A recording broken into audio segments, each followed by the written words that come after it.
뭐 A급 커리어라고 해야 될까요? 현대자동차, 두산그룹, LG전자, 맥킨지. 이 사람은 지금도 내가 같이 일하고 싶다. 이 정도의 비용이 소요되고 이 정도 뭐 어떻습니다. 와, 그러면 뭐 저는 그 보고나 발표를 잘한다는 게 딴 게 아니라 듣는 사람들이 설득이 된다는 거거든요. 내가 하고 싶은 말이 아닌 오디언스가 궁금해하는 거. 여러분 반갑습니다. 오늘은 정말 쉽게 모시기 어려운 분을 모시고 우리 구독자분들 다음 세대 리더십이 되실 분들이라고 저는 생각하기 때문에 여러분에게 도움이 될 만한 선배님을 모시고 함께 인사이트를 나눠보는 형터뷰 시간입니다. 오늘 좀 되게 특별한 분을 모셨는데요. 블러썸미의 최명화 대표님이 함께 해주셨습니다. 안녕하세요. 안녕하십니까. 네, 저희 구독자분들 처음 뵙는 분들이 있으실 것 같아서 간단한 좀 자기소개를 부탁드리겠습니다. 안녕하세요. 마케터 최명화라고 합니다. 지금은 블러썸미를 이끌고 있고요. 굉장히 오랜 기간 그 커리어의 전선에서 여러분처럼 고민하고 그리고 많이 실패도 하고 또 굉장히 또 만족스러웠던 적도 있고 오늘 그러한 경험을 좀 나누러 초대되어서 왔습니다. 지금은 근데 되게 간략하게 소개하셨지만 사실 대표님의 커리어가 되게 좀 화려합니다. 뭐 A급 커리어라고 해야 될까요? 이렇게 커리어의 모든 것을 다 경험하신 거가 아닌가 막 이런 생각이 들 정도로 현대자동차, 두산그룹, LG전자, 맥킨지 뭐 그 외에도 이제 여러 커리어가 있으실 텐데 지금 하고 계신 블러썸미라는 브랜드 또 이 사업은 어떤 건지 간단하게 좀 소개해 주시겠습니까? 블러썸미는 말 그대로 나를 꽃피운다. 개인의 성장 그리고 보다 중요하게는 또 기업의 성장 이런 부분을 좀 지원하고 있는 컨설팅 회사이고 또 교육 회사입니다. 기업의 마케팅을 그리고 브랜딩 전략을 컨설팅하는 그런 역할을 하고 있고요. 또 관련해서 기업 교육이라든지 아니면 개인의 성장을 돕는 그런 교육 프로그램도 활발히 운영하고 있는 그런 회사입니다.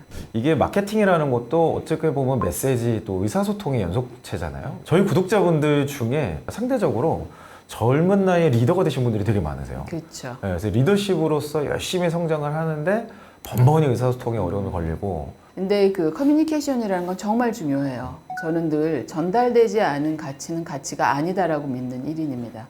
그러니까 아무리 내가 좋은 뜻이 있고 좋은 의도가 있고 아니면 좋은 아이디어가 있더라도 그것이 상대방에 또는 세상에 회사에 조직에 받아들여지는 포맷으로 전달이 돼서 그것이 실질적인 임팩트로 연결이 안 되면 아무런 의미가 없습니다. 많은 분들이 의사소통을 일이라고 생각 안 하시더라고요. 일만 하게 냅두세요. 이런 분들이 많아요. 어떻게 생각하십니까? 아니죠. 일이라는 것은 어떻게 보면 이게 전달되기 위한 전 과정이라고 저는 오히려 강조해서 말씀을 드리고 싶어요. 커뮤니케이션이라는 것은 그 앞에 얼만큼 치열하게 고민했고 그것에 대해서 내가 어떻게 전달할 수 있을 것인가에 대해서 자기가 한 일이 뭔지를 정확히 알아야만 커뮤니케이션도 잘합니다. 그렇기 때문에 이것은 자신의 일의 완성 단계라고 보는 것이 저는 적합하다라고 생각을 합니다. 네. 지금까지 되게 여러 네임드 기업들을 많이 다니셨단 말이에요. 이 사람은 지금도 내가 같이 일하고 싶다. 소개해 몇 주신다고 명 있고 보니까. 지금도 뭐 여전히 보고 네. 있는 후배들이기도 한데 제일 첫 번째 케이스는 수첩에 이렇게 뭐를 항상 적는데 이렇게 뭘 적나 어느 날 제가 우연히 그 친구의 수첩을 보게 됐어요. 그런데 회의 때 뭐 이렇게 서로 의논한 거 적는 건 당연한 건데 이 세상에 있는 모든 프레임을 자기가 만날 때마다 정리하는 친구가 있었어요. 다른 부서들이 또 쓰고 있는 그런 프레임들이 있어요. 그렇죠. 그러니까 우리가 일반적으로 마케팅이라고 하면 4P의 프레임이 있고 뭐 프라이스, 플레이스 뭐 이렇게 해서 그들이 어떻게 체계적으로 프레임을 갖나 이런 거를 계속 정리하는 친구. 이 친구 일 잘하더라고요. 특히 여러분들이 주니어 때나 이럴 때는 정말 일을 시작하는 게 되게 막막해요. 뭘 문제를 풀어보자 그러는데 어디서부터 출발해야 될지 모르겠고 그때 가장 큰 길라잡이는 프레임이거든요. 그거를 굉장히 큰 무기로 가지고 있었던 친구 주니어였는데 굉장히 지금도 기억에 남아요. LG전자에서도 네. 또 이 친구가 눈에 띄었던 이유는 굉장히 선제적이에요. 저희는 이제 마케팅 팀이지 않습니까? 그러면 이제 예를 들어서 이 시장에 우리가 들어가도 될지 안 될지 뭐 한번 타진을 해보자. 그 시장에 대해서 뭐 기초 조사를 하죠. 이 친구의 뛰어난 점은 뭐냐? 95%의 시간은 그 분석을 하는데 써요. 근데 5%는 뭐에다 쓰냐면은 요거 다음에 그럼 상무님이 뭘 시킬까를 먼저 생각하는 것 같아요.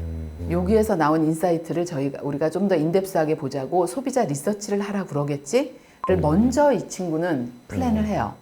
그래서 마케팅 리서치 컴퍼니에 먼저 연락을 해놓는 거예요. 앞에 그냥 여기에 100% 시간을 다 써서 분석을 해온 친구 같은 경우엔 그럼 넥스트 스텝 가자 그러면은 그때부터 약간 개점 휴업에 들어가요. 그렇죠. 근데 이 친구는 그 전에 약간 5%를 써놨기 때문에 이 정도의 비용이 소요되고 이 정도 뭐 어떻습니다. 와, 그러면 뭐 선택하게 되죠. 그건. 그런 부분도 저는 스마트 워커의 굉장히 중요한 측면인 것 같아요. 어떤 분들은 일이라는 것의 정의를 프로세스로만 생각하시는 것 같더라고요. 사실 지금 대표님 말씀해 주신 게 문제 해결이면 전혀 다른 차원의 접근이 들어가야 되는 거잖아요. 이거를 연습하거나 뭐 고를 만한 방법 같은 게 없을까요? 제일 중요한 거는 임팩을 생각하셔야 돼요. 그러니까는 투두 리스트의 어떤 프로세스적인 접근이라는 건 해치운다는 개념이잖아요. 그렇죠. 일이라는 거는요, 했다라는 행위가 아니라 그걸 통해서 어떤 임팩을 냈지가 중요한 거라고 저는 생각을 해요. 아까 커뮤니케이션 얘기로 돌아가서도 내가 주어진 일을 했어 라는 사람은 투두예요. 그게 결국은 내 상사한테 잘 전달이 돼서 그가 하는 디시전 메이킹을 내가 바꿔서 우리 회사가 이렇게 하던 걸 이렇게 바꿔야지 이렇게 생각하면 이건 임팩이 되면은 이 사람이 접근하는 방법은 굉장히 틀려지죠. 내가 무슨 일을 한다가 아니라 난 무슨 임팩을 내고 있고 그걸 위해서 이게 필요해가 되는 그렇게 생각했던 것 같아요. 네. 많은 탁월한 분들하고 일을 해보셨을 텐데 그분들이 갖는 좀 의사소통하는 공통점 같은 게 있다고 말씀할 수 있는 게 있을까요? 클리어해요. 특히 상대한테 기대하는 게 되게 클리어해요. 지금 당사자인 내가 이 사람이 뭘 기대하고 있다는 걸 정확히 알 때 가장 편해요. 자, 지금부터 뭐 발표를 하겠습니다 해가지고 막 결과 촥촥촥 얘기하고 막 이런 분이 있고 그게 아니라 오늘은 무슨 자리다. 그리고 내가 이 발표의 결과로 뭐뭐를 기대한다. 요거 한 줄 얘기하고 들어가는 사람하고 오디언스가 벌써 나한테 저 발표자가 뭘 기대하는구나. 정확한 셋업을 해줄 때 그럴 때 굉장히 편안하고 거기에 더 몰입이 돼요. 그분들도 이제 일을 하다 보면 의도치 않게 갈등 상황이 발생하는 경우가 있잖아요. 그때 이거를 잘 해결하는 어떤 방법이라든지 저 역시 그런 걸 굉장히 많이 겪었고 어렵죠. 대부분 작은 커뮤니케이션 미스에서 시작돼요. 회사 안에서 갈등이 있다는 건 약간 디폴트예요. 이렇게 너무 그렇게 생각하지 마세요. 라이팅이 매우 중요해요. 그러니까 똑같은 얘기, 똑같은 회의를 하고 나와도요, 본부장님이랑 다 해석이 다 달라요. 그리고 분명히 나랑 팀장이 1시간 동안 팀 미팅을 했지만 두 사람의 이해는 매우 달라요. 쓰고 그것에 대해서 서로 어그리하고 같은 페이지에 있는 거, 세임 페이지에 있는 게 매우 중요하기 때문에 프로젝트를 한다? 반드시 킥오프 미팅을 해서 굉장히 디테일하게 문제 정의도 하고 저는 그러한 습관이 매우 중요하다고 생각해요. 그러니까 이거를 너무 감정적인 문제로 보통 가져오게 돼요. 이건 그냥 it happens. 누구의 잘못이 아니라 그냥 사람 모여서 일하다 보면 당연히 생기는 그런 거다라고 생각을 해야지 그 문제에 대해서 조금 더 객관적으로 들어갈 수가 있는 것 같아요. 대표님께서 지금 태도 쪽으로 이렇게 말씀을 해주셨지만 네. 제가 느끼기에는 분명히 태도가 바뀌면서 뭔가 의사소통 방법이나 구조가 바뀌셨을 것 같아요. 갈등이 작을 때부터 얘기를 하셔야 돼요. 우리가 느낌이 오잖아요. 쎄하게. 그 친구랑 나랑 안 맞는다는 걸 둘 다 인정하고 쿨하게 그렇지만 우리가 프로페셔널리 리스펙하는 관계에서 이렇게 하자라는 걸 어그리하는 것도 좀 방법이라 생각해요. 그러니까 우리 모두가 다 좋은 관계를 유지할 필요는 없어요. 그렇죠. 거기서 조금 벗어났으면 좋겠어요. 약간 그게 또 열등감이라고 저는 생각을 하는데 일하는 스타일에서 오는 차이를 인정하면서 둘만 지킬 수 있는 룰을 대놓고 만드는 것도 회피하지 않고 네. 저는 방법이라고 생각합니다. 네. 또 하나가 보고나 발표입니다. 이거를 준비할 때 좀 이렇게 하면 좋다든지 이런 게 잘하는 거다. 이렇게 좀 정리를 해주실 수 있을까요? 저는 그 보고나 발표를 잘한다는 게 딴 게 아니라 듣는 사람들이 설득이 된다는 거거든요. 제가 처음에 강조드렸듯이 내가 하고 싶은 말이 아닌 오디언스가 궁금해하는 것. 여러분이 첫 번째 생각해야 될 거는 나의 오디언스, 그중에서도 가장 그 의사결정자가 궁금해하는 것에 대해서 내가 답을 주나? 두 번째 제가 리뷰를 하는 건 뭐냐면은 내 발표 자체가 체계성이 있냐? 이 체계성은 이 세상에 딱 두 가지밖에 없어요. 연역적으로 가거나 귀납적으로 가거나. 그 전날 제가 가장 고민하는 거는 그 피라밋을 그려보면서 저의 핵심을 피라밋 구조 안에 굉장히 넣어봐요. 그럼 맨 위에 올라가는 하나의 돌. 내가 정말 주장하는 핵심이 뭔지, 그 주장을 서포트하는 세 가지 팩트가 뭔지, 세 가지 팩트에 대해서 믿어야 될 이유 세 가지씩이 뭔지, 이런 식의 피라밋을 계속 그려보면서 이게 정말 무너지지 않는 견고한 체계성을 가지고 있나를 꼭 리뷰를 합니다. 세 번째 마지막 체크 포인트는 어쨌든 전달하는 순간에 임팩을 가져야 되니까 예시라든지 인도스먼트라든지 레퍼런스라든지 이런 거 적절히 사용하셔야 돼요. 그런 거를 또 잘한다는 것도 매우 도움이 된다고 생각합니다. 그 저희 채널의 구독자분들이 주로 20대 후반에서 30대 초반입니다. 상사분들을 만날 일이 별로 없고 그분들의 니즈나 우선순위 자체가 이제 머릿속에 없는 거죠. 그렇네요. 그런 경우에 혹시 좀 이렇게 해보면 좋지 않을까? 이렇게 좀 혹시 아이디어를 주실 수는 없을까요? 내가 우리 상사에 대해서 사실은 잘 모를 수 있죠. 그럼에도 불구하고 힌트를 얻을 수 있는 방법은 저는 몇 가지 있다고 생각해요. 하나는 내 바로 위의 상사를 통해서 일단 물어봐야죠. 근데 팀장님, 상무님은 뭐 세 가지 퀘션이 뭘 수 있을 것 같으세요? 그래서 팀장님을 챌린지해야 돼요. 팀장님이 내가 아무 생각이 없다 그러면 굉장히 무능한 팀장이에요. 내 생각에는 아마 이런 거 궁금해하실 것 같다. 그거 반드시 받아내셔야 되고 평소에 어쨌든 그 상무님이 말씀하시는 그 단어나 방향성이라는 게 그래도 흘러 들어와요. 어떤 식으로든지 적는 자 많이 살아남는다고 그런 부분에 대해서 이렇게 귀를 쫑긋 하셔야 되고 나는 지금 대리지만 이미 팀장처럼 생각하고 팀장처럼 고민해야 어느 날 팀장이 되거든요. 그렇죠. 그 윗사람들이 지금 어떤 방향으로 가고 그들의 인트레스트가 어디에 모여 있느냐 이거는 어떤 수단과 방법을 통해서라도 그 전에 좀 사전에 파악을 해놓고 있어야죠. 그러니까 언젠가부터 그냥 정치라고 생각하는 것 같아요. 이제 저의 생각은 이제 뭐 대표님 당연히 동의하시겠지만 그것도 어떻게 보면 실력이고 그것도 정보력일 수가 있는 건데 아니 정치를 많이 하란 얘기는 아니에요. 이제 저도 어떤 의미인지는 알 것 같아요. 그러니까는 일 자체에 대해서는 성실하지 않고 그러면서 맨날 그냥 딴 사람, 윗사람들이 요즘에 어디를 향하지 그렇죠. 네, 이러란 맞습니다. 얘기는 절대 네, 아니죠. 그런데 제가 서두에 강조드렸지만 우리가 왜 일을 하느냐라는 퀘스천 하나를 저한테 던지신다면 임팩을 내기 위해서예요. 임팩을 낸다라는 건 조직 안에서 뭐죠? 어쨌든 윗사람이 마인이 돼야 돼요. 그래야지 임팩이 날 수 있는 통로가 열리는 거예요. 내가 하는 일에 임팩을 제대로 내기 위한 사전 활동이죠. 게다가 요즘에 이 젊은 세대라고 해야 되나요? 여기에서 그런 관점 있는 사람이 되게 빨리 발탁이 되는 경향이 있어요. 그래서 부하 직원이 갑자기 생긴 거죠. 그러니까 처음에 이 사람들이 업무 지시할 때 되게 어려워하더라고요. 어쨌든 이건 뭐 영리더에만 해당하는 문제는 아니고 리더의 역할은 문제를 해결해 주는 사람이 아니라 문제를 해결하게끔 돕는 사람이에요. 여기에 대해서는 의무감을 가져야 되는데 그걸 굉장히 잘할 수 있는 거는 지시만 하는 게 아니라 그것에 대해서 사실 워크 플랜을 같이 짜야 된다고 저는 생각을 해요. 그다음에 그리고 내가 생각할 때 이거는 이런 식의 분석이 필요할 것 같다. 그리고 이러이러한 소스를 활용을 해라. 가장 중요한 건 뭐냐? 당신한테서 기대하는 아웃풋은 이거다.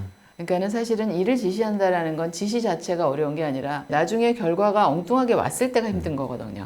그러니까는 정확히 내가 언제까지 뭘 기대한다는 것에 대해서 상호간에 굉장히 클리어한 아웃풋과 거기에 대한 동의가 있으면 업무 지시라는 그 어떤 프로세스를 밀고 나가는 가장 저는 핵심이라고 생각을 해요. 그 기대치를 맞추고 또 과정에서 조언도 해주고 하려면 의사소통의 도구 또는 방식으로 제일 우리가 일반적으로 이해하고 있는 게 이제 피드백이잖아요. 어떤 형태가 될까? 맞아요. 피드백에 있어서 리더들이 꼭 유념해야 될 의사소통 노하우 같은 게 있다면 어떤 게 있을까요? 리더가 가장 중요한 자신의 의무라고 생각해야 되는 것이 양질의 피드백인 것 같아요. 몇 가지 주의할 사항이 있죠. 1번, 정확히 시간을 일단 셋업해야 된다. 그리고 두 번째는 피드백의 시작은 철저하게 나의 관찰에서 시작해야 돼요. 내가 요즘에 보는데 우리 김 대리가 너무 좀 일에 재미가 없는 것 같아. 안 돼요. 그건 그냥 나의 판단일 뿐인 거예요. 피드백의 핵심은 나의 관찰에서 시작해야 돼요. 굉장히 객관적인 관찰. 내가 최근에 봤는데 우리 김 대리가 2주 사이에 4번 지각을 했다든지 우리가 저번에 영업이랑 미팅을 하는데 그때 뭐뭐가 준비가 안 돼서 굉장히 미팅이 어려웠고 이번에 또다시 그게 발생했다든지 이런 식의 관찰에서 시작을 하셔야 되고 세 번째는 그 관찰에 대한 이유를 먼저 들으셔야죠. 그러면 이제 뭐 영업이랑 뭐 커뮤니케이션이 잘 안 된다든지 이제 뭐 이유가 있겠죠. 그럼 여기서 이제 중요한 건데 가장 중요한 조언은 그 다음에 그럼 두 사람이 그거를 바꾸기 위해서 어떠한 과정적인 변화를 해야 되는가를 논의하는 게 저는 매우 중요하다고 생각해요. 그 과정을 교정할 수 있어야 되는 거거든요. 결과가 아니라. 그 다음에 마지막으로는 이 과정의 변화가 얼만큼 잘 지켜지는지 뭐 2주 후에 다시 보자는 등. 그렇게 되면 상대가 이거는 나를 좀 디벨롭하려는 코칭이구나. 그게 벌어졌던 과정을 수정하는 것에 포커스를 맞추고 있구나 라는 게 느껴지면 충분히 동의하고 따라갈 그런 용기가 생기는 것 같아요. 오늘 대표님하고 말씀 나누면서 되게 그 고수의 향기가 많이 느껴지고 그랬나요? 네, 저도 너무 동의가 되고 많이 배웠는데요. 지금의 나를 만들기까지 가장 영향을 많이 줬던 책을 한 권 좀 추천해 주신다면? 사실 되게 많은데 미움받을 용기? 아들러의 철학을 베이스로 한 책이에요. 이게 조직 생활을 계속하다 보면은 어느 순간 굉장히 외부 지향적인 나를 보게 돼요. 그리고 어느 순간 모든 사람한테 되게 사랑받고 싶어하는 저 자신을 보게 돼요. 내가 얼만큼 타인한테 인정을 받고 타인의 마음을 이해하고 타인과 소통하고 이 게임이 아니라 나랑 나의 게임이 우선시돼야 되겠구나. 그때 제가 잡았던 책이 미움받을 용기라는 책이었고 거기서 굉장히 많은 힘을 얻었어요. 진짜 건강한 마음이라는 게 뭔지 그러한 부분에서 굉장히 지금도 저를 붙들어주고 있는 그런 책인 것 같습니다. 네, 정말 마지막으로 저희 구독자분들에게 이제 커리어상에서 의미를 찾고 또 성장하려고 하고 이런 분들이세요. 이미 많은 커리어를 거쳐 오신 선배로서 마지막으로 좀 조언을 한마디 해주시고 마치도록 하겠습니다. 젖은 낙엽 정신 강조하고 싶습니다. 이게 여러분들이 커리어라는 게 내가 이렇게 해야지 막 매일 막 화이팅하고 한다고 되는 게 아닌 것 같더라고요. 그냥 이렇게 매일 주어진 거를 정말 내 마음에 들게 하루하루를 하다 보면 그게 어느 날 돌아보면 여러분이 원하는 위치에 가 있을 수도 있고, 근데 그거까지 가려면 제일 중요한 건 나의 능력이나 열정이라기보다는 일단은 좀 버텨야 돼요. 저도 일하기 되게 싫을 때 많았고 위기도 많았고, 그럴 때 저는 그냥 저의 월급을 20일로 나눠가지고 오늘 내가 하루 얼마를 버나 일당을 계산해서 그럼 그 일당을 바라보고 맨날 출근하고 그랬던 적도 많았어요. 경기장에 남아 있어야 똥볼이라도 찬다. 네, 아주 간결하고 묵직하고 울림이 있는 아주 그런가요? 기억에 많이 남습니다. 뭐 저희 채널에 방문해주셔서 너무 감사드리고 또 앞으로 저희 구독자분들과도 또 이 모양 저명으로 많은 만남이 있기를 소망하면서 또 다음 만남을 기대하도록 하겠습니다. 초대해 주셔서 너무 감사합니다. 고맙습니다. 네, 감사합니다. 네.